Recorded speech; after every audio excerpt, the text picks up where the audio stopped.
काश्मीरमध्ये पर्यटनासाठी गेलेल्या पनवेलमधल्या एकूण 39 पर्यटकांपैकी एका पर्यटकाचा मृत्यू झाला, तर एक पर्यटक जखमी झालेला आहे। दहशतवादी हल्ल्यात पनवेलचे दिलीप देसले यांचा मृत्यू झाला असून कामोठेमधील सुबोध पाटील हे जखमी झालेले आहेत। त्यांच्यावर सध्या श्रीनगरमधील रुग्णालयामध्ये उपचार सुरू आहेत। खांदा कॉलनी इथं राहणाऱ्या दिलीप देसले आणि त्यांची पत्नी उषा देसलेही होत्या। दहशतवादी हल्ल्यात दिलीप देसले यांचा दुर्दैवी मृत्यू झालाय, तर उषा देसले सुखरूप असल्याचं सांगण्यात आलेलं आहे। देसले यांच्या कुटुंबियांना स्थानिक पोलिसांकडून सांगण्यात आलं।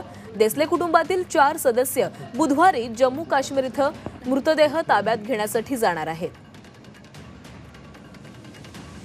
तर खांदा कॉलनीतून आढावा घेतला आमचे प्रतिनिधी स्वाती नाईक यांनी।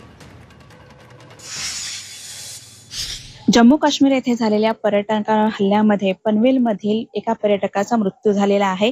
निसर्ग टूर्स अँड ट्रॅव्हल्सच्या माध्यमातून हे 39 पर्यटक जम्मू काश्मीरला सोमवारी निघाले होते। मंगळवारी ते पर्यटनासाठी जम्मू काश्मीरला गेले असताना त्यांच्यावरती दहशतवादी हल्ला झाला। या हल्ल्यामध्ये आता सध्या आपण खांदा कॉलनीमध्ये आहोत, तेथील देसले कुटुंब देखील होते, पती पत्नी होते। त्याच्यामधले दिलीप देसले यांचा मृत्यू झालेला आहे, तर उषा देसले या मात्र असुस्थितीत असल्याची माहिती त्यांच्या कुटुंबियांनी दिलेली आहे। तसेच कामोठे येथे असलेले सुबोध पाटील यांना देखील गोळी लागलेली आहे, परंतु त्यांची परिस्थिती ही ठीक असून त्यांची पत्नी देखील सुस्थितीत असल्याची माहिती पोलिसांनी दिलेली आहे। एकंदरीतच जेव्हा दुपारी कुटुंबियांनी याबाबत माहिती मिळाली त्यानंतर त्यांना धक्का बसलेला आहे। एकंदरीत परिसरामध्ये शोकाकुल वातावरण आहे। Swati Naik, Zee media, Navi Mumbai.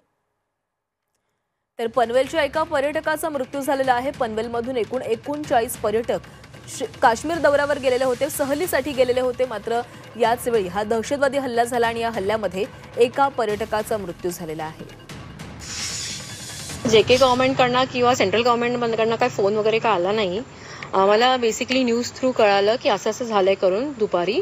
मग त्याच्यानंतर इव्हनिंगला जेव्हा नेम फ्लॅश झाला तेव्हा वी गॉट कन्फर्म की he is no more, because कोणाचेही फोन लागत नव्हते। And then after some time इव्हनिंगला, थोडं लेट इव्हनिंगला पोलीस लोक आले। मग त्यांनी असं कळवलं की असं असं झालेलं आहे। ठीक आहे, पण तोपर्यंत आम्ही आमचे फ्लाईट तिकीट्स बुक केलेले 4 जणांचे। आता 4 जण चाललेत उद्या। सुबोध पाटील कामोठा या ठिकाणी राहत आहेत। एक्साईजमध्ये ते ऑफिसर आहेत। त्यांनाही गोळी लागली आहे। सुदैवानं त्यांना त्याच्यामधून फार गंभीररित्या ते जखमी झालेले नाहीत अशीच पोलिसांकडची माहिती आहे। त्यांच्याशी संपर्क झालेला आहे। त्यांच्या परिवारातल्या लोकांचा देखील पोलिसांचा देखील संपर्क झाला आहे।